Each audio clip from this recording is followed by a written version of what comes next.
في يوم من الايام كانوا 6 ديال البنات كيجمعوا الحطب في الغابه، ومن بين هاد البنات كانت واحد البنت سميتها هاينه. هي في الجمال وكاع البنات كيغيروا منها. ديك هاينه عازله راسها علينا بحال غير هي اللي زينه. اي والله يعطينا زهرها. اختي سمعت خطبها يوسف. وفاش كانوا البنات كيجمعوا الحطب، كل وحده فيهم لقات مشهاب، وكل وحده دارت المشهاب في الرزمه ديالها مع الحطب، وكل وحده دارت الرزمه ديالها على كتافها ورجعت للدوار. ولكن هاينه مع كل خطوه كتمشيها الرزمه كتحليها، وملي قربات تغيب الشمس البنات هربوا وسمحوا فيها. ناري الا طاح الظلام مشينا فيها. هذيك هاينه طريقها كحلت فوق. بنات هربوا وخلاونا. فين هي هاينه؟ ولكن بنت عمها رجعت كتقلب عليها. ملي كانت هاينه لاهيه مع الرزمه ديالها، سمعي نقول ما لك حسات بالغول حتى وقف عليها وقال لها تجي الشتاء والريح والنفناف. نهار تجي الشتا والريح والنفناف، ونقول لك هاينه مدي المشهاب مديه ليا. نقول لك وهاينه مدي ليا المشهاب، مديه ليا، فهمتي؟ وحط المشهاب في وسط الرزمه وعطاها ليها. ولكن هاينه دارت اكبر غلط في حياتها. بسبب الخوف لاحت الرزمه تاع الحطب اللي فيها المشهاب، ما كانتش عارفه باللي هذاك المشهاب غادي تخلصو غالي. شفتوها البنات؟ كحل وطويل وعنده القرون.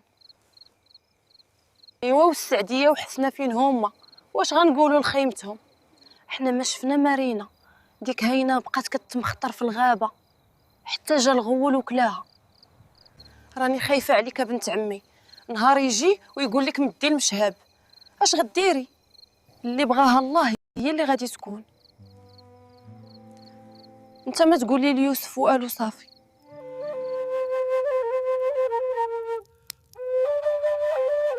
هاينه كانت مخطوبه ليوسف ولد عمها، وطلبات بنت عمها اللي هي اخت يوسف باش ما تقول ليه والو.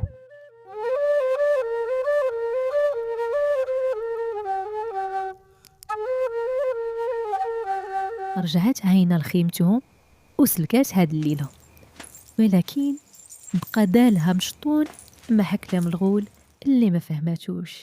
علاش قال لها رجعي ليا المشهاب؟ كون بغى الاديه راه كانت بين ما يديه. تخافيش يا بنتي، ما يقدر يدير لك والو، حيت من زمان بيناتنا العهد، متعاهدين باش ما ياخدش من البشر وما يتعداش عليهم من غير الا هما خداو ليه ديالو.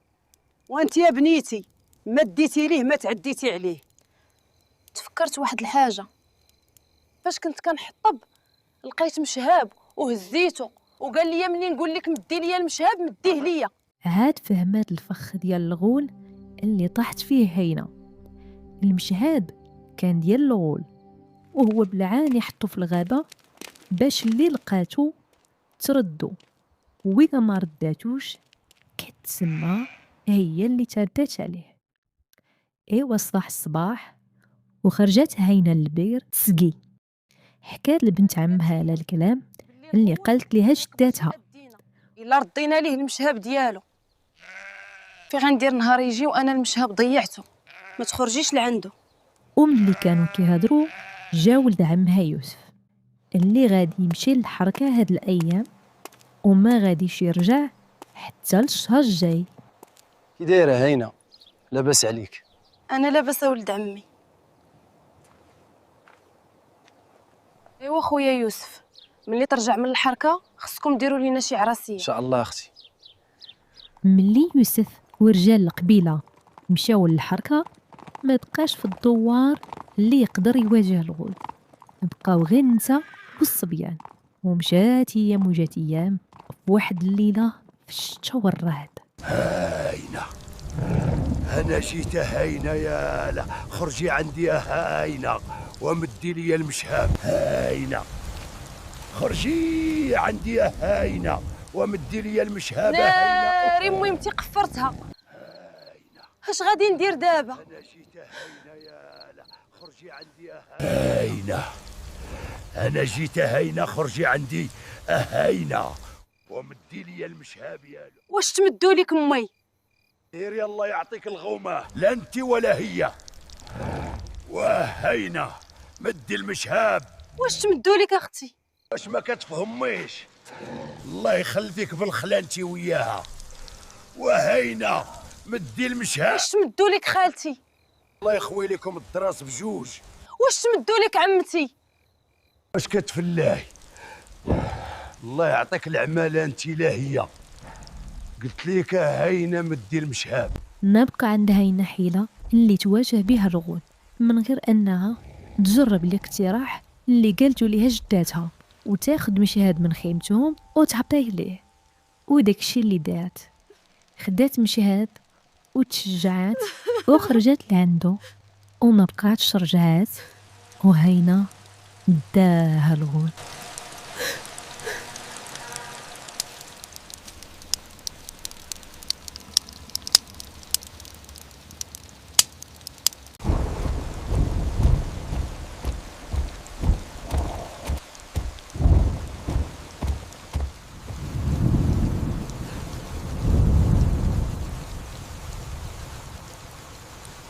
ملي رجع يوسف ولد عم هينا ما قدروش يقولوا ليه الصراحه، خافوا يتباهى وهو ما غيقدرش على الغول. هينا خويا، هينا. هينا مالها؟ مال هينا؟ داكشي علاش دوي مال هينا. كذبوا عليه وقالوا ليه هينا ماتت، وحفروا القبر وداروا عليه سميتها ووراوها ليه. ويوسف مسكين ما صدر على فراق بنت عمو اللي كان باغيها تكون شريكة حياته ودرفد ليه همه، وبقى جالس مقيل جنب القبر ما كيتفرقش معاه، في الشتا في الصهد وبالليل وبالنهار كيقيل يبكي وينوح عليها، وهو ما عارفش باللي راه كيبكي غير على التراب والحجر. وفي واحد الليله كان جالس حدا القبر وجات عنده واحد المرأة هادرة وقالت ليه: والي مقيل، علاش مقيل تما؟ ها ياك ماشي كنز مدفون؟ اما هينا هينا خداها الغول. وملي سمع الهضرة اللي قالت ليه المرأة الهادرة يوسف ما صدقش يوسف ورجع لخيمتهم ديك الليلة. على سلامتك واختو مسكينة فرحات حيت خوها أخيرا رجع، وقالت ليه: طلبوا تشهى اللي بغيتيها نوجدها لك.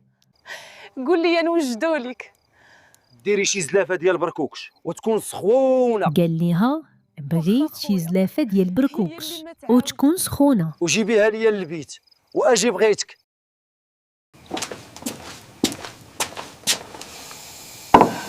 وملي جابت ليه الزلافة ديال بركوكش سخونة شد ليها يديها وحطها في وسط السلافة وقال ليها: ما غادي نطلق منك ما غاديش نطلق منك حتى تقولي لي الصراحه. حتى تقولي لي الصراحة فين هي هينا. وملي قالت ليه الصراحة هز يوسف سلاحو وركب على عودو وشد طريق الغابة اللي ساكن فيها الغول. وصل على الكدية الكحلة وقال: الكدية مالكي تكحالي وتزيدي في الكحولية؟ جاوباتو: بالسيف ولدي ما نكحال ونزيد في الكحولية. وهينا داست عليا، عرف راسو باللي غادي في الطريق الصحيحة، وصل للكدية الحمراء وقال: الكدية مالكي تحماري وتزيدي في الحمورية؟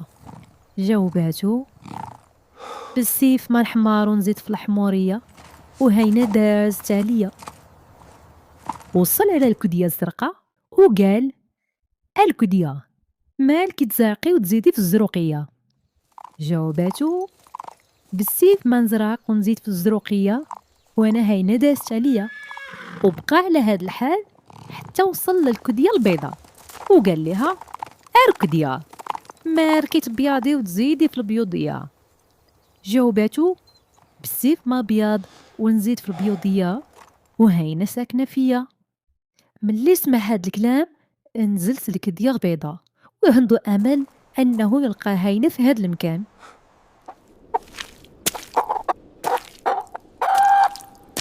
وداك الشي اللي كانت هينة في داك الغار، وملي كانت كتغسل الصوف جا واحد الفروج وسرق ليها الصوف.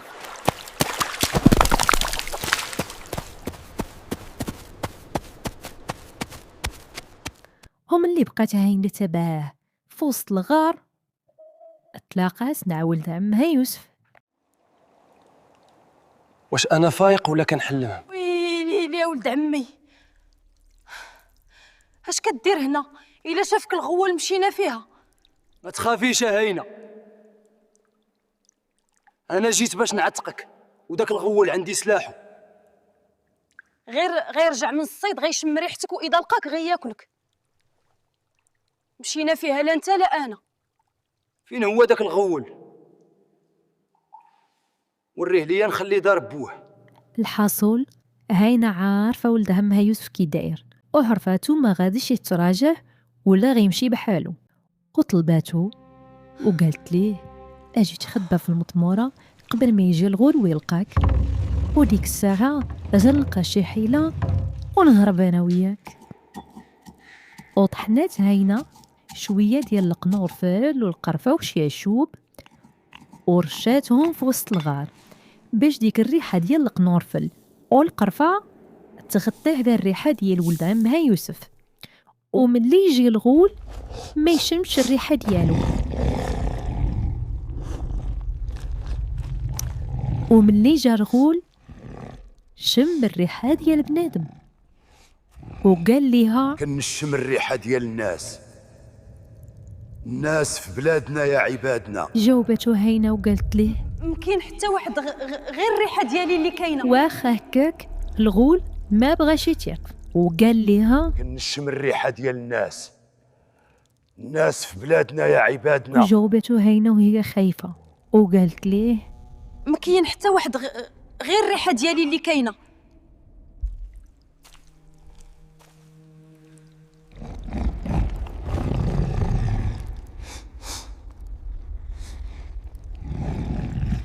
ايوا هادي داز الطريفة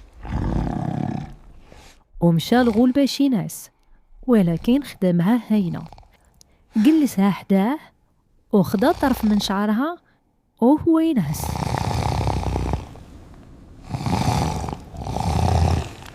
ولكن هينة كانت متعافقة مع النملة باش تجيب شوية وتقطع ليها شعرها زغبة زغبة حتى تفكها من الغول. وقدرات هينة تهرب هي وولد عمها يوسف، ولكن هينة ما دارش بحساب المهرس اللي دقات فيه. كيف خرجوا من الدار بدا كيتهز حتى للسما ويتخبط مع الارض ويقول طن فرس الغول، فطن هينة مشات يا الغول، ويتهز تاني ويتخبط ويتعاود طن فرس الغول، عفطنا الغول هينة مشات يا الغول.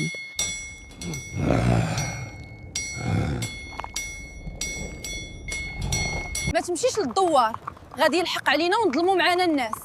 داك الدوار ما غاديش نرجعوا ليه، غير تهنى. ملي هينة وولد عمها يوسف هربوا من الغار ديال الغول شدوا طريق طويلة اللي ما لها عنوان. الا فاق الغول مشينا فيها. ما تخافيش، ما يقدرش، انا ضارب الحساب لكل شيء. وملي ثاق الغول هو يتبعهم بواحد السرعة كبيرة. اولد عمي راه الغول انا اللي عارفاه، الطريق اللي ضربنا في ساعه يديرها في دقيقه هو. ولكن يوسف كان داير حسابه، قلت لك ما تخافيش. والطريق اللي مشاو فيها عمرها كاملة بالمسامر. رجلي اش غنديروا دابا؟ ما غاديش نخليها فيك أهينة، هاد المرة غادي نربطك من رجليك. واخا هكاك المسامر ما كانوش كافيين باش يوقفوا في طريق الغول، ويوسف كان عارف هاد الشي. داك الشي باش ملي الغول فات البلاصة اللي فيها مسامر لقى قدامه الطريق عامرة بليباري مسمومين كيتغرسو ليه في رجليه. الغول ما قدرش يصبر. والله لا بقات فيه غي بلاتي. أنا جاي لك هاينة. هاويلي جاي لك هاينة. ناري ناري جالينا، صافي اليوم ياكلنا. الغول صافي جهل وما بقاش حاس براسو، كيجري وليباري مسمومين مغروسين ليه في رجليه، كيطيح وينوض وحالف ما يخليها فيهم. كمل يوسف وهينة طريقهم وشدوا طريق صعيبة اللي ما يقدرش يتبعهم فيها الغول. ولكن الغول كيشم الريحة ديال الإنسان واخا تكون بعيدة عليه بالكيلومترات.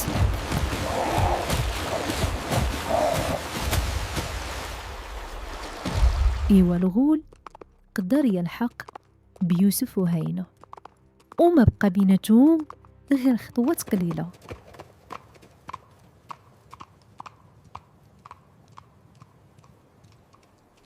ولكن يوسف كان موجد ليه واحد الحيلة، رش الملحة الحارة في الطريق اللي غيصدم فيها الغول وغير صدم برجليه وهو يجي على راسو، ما بقاش قادر يتمشى بمرة.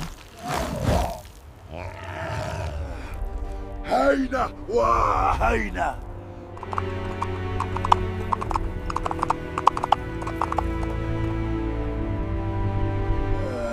هاينة ما غاديش نخليها فيك، غنتصرف ليك زيفة هاينة. ما نديروش. ياك وخا عليك، غنتصرف ليك دبليجة هاينة. ما غنهزوش، فهمتي؟ تحليك الفم. ايوا الا ما بغيتيش الدبليج غنتصرف ليك شربيلة هاينة. ما غنلبسوش. ايوا سمعي مزيان، طيور الا لقيتيهم ضاربين في السماء ولا في الارض ما تقربيش ليهم. ما غنقربش ليهم. وأخيرا هينة ويوسف قدروا باش يهربوا من الغول، وهما غاديين في طريقهم كل مرة كيلقاو شي حاجة من اللي وصاها عليها الغول، مرة شربيل ومرة دبليج ومرة زيف. وهما غاديين في طريقهم صادفوا واحد جوج ديال الطيور مضاربين. اش كدير يوسف؟ عافاك ما تقربش ليهم. انا غادي نفكهم ونشوف اش غيوقع بالسلامه. لا يوسف عافاك، مرة قاصح.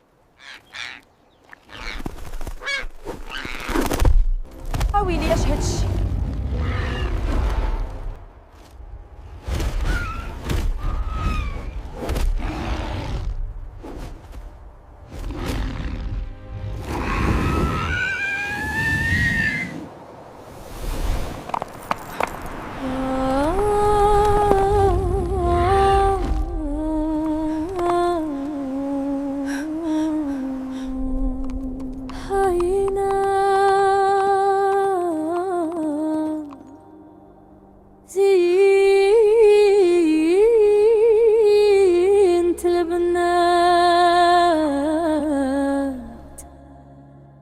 لبسات شلت الكلبة وتسيفات اجي لهنا، اجي لهنا، اجي. وخدات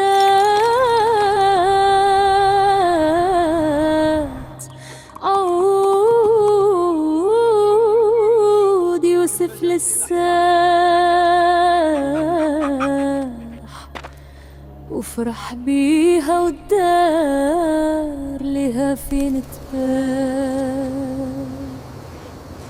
في كل ليلة كي يجي الطير يسقسي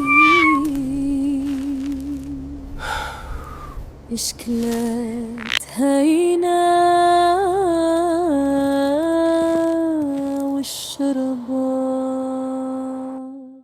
اش عشاك اليوم هاينة؟ هاو والعشايا النخالة وكنبات وسط البهايم.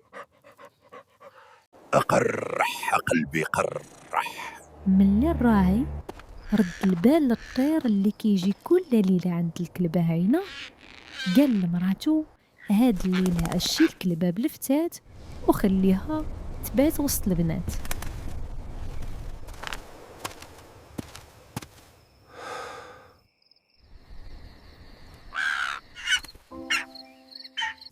أش عشاك اليوم هينة؟ هاو عشايا لفتات، هاو كنبات وسط لبنات. أفراح قلبي فراح. هنا الراهي تيقن باللي داك الطير فيه شي دعوة، ومشى عند الحكيم ديال القبيلة وطلب منه باش يفتي عليه شي ري. عرفتي اش دير؟ غادي تخوي الخناشي ديال القمح فوق القودية، ايوا، وخلي الطيور تاكل مزيان، والطير اللي ما يقدرش يطير راه فيه شي دعوة. وداك الشي اللي دار، زلح القمح فوق الكدية وخلى الطيور ياكلو، ومن جا كاع الطيور طاروا إلا هداك الطير. حتى اش صار؟ نحطو بلا راسو، حطو كامل، نحطو بلا رجليه، حطو كيف سرطيه، نحطو بلا يديه. غتحط اش صار؟ كيف سرطيه براسو وبيديه ورجليه.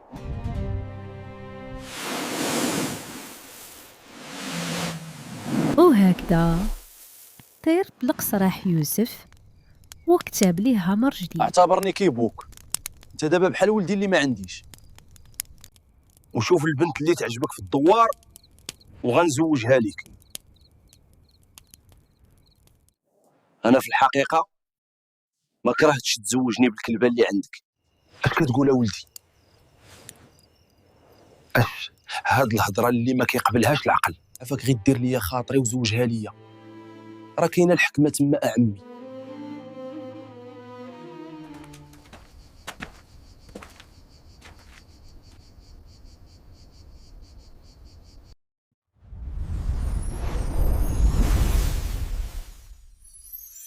وهكذا رجع يوسف وهينة ومشات الخبيرة من واد لواد، وأنا بقيت جالسة مع الناس الجواد.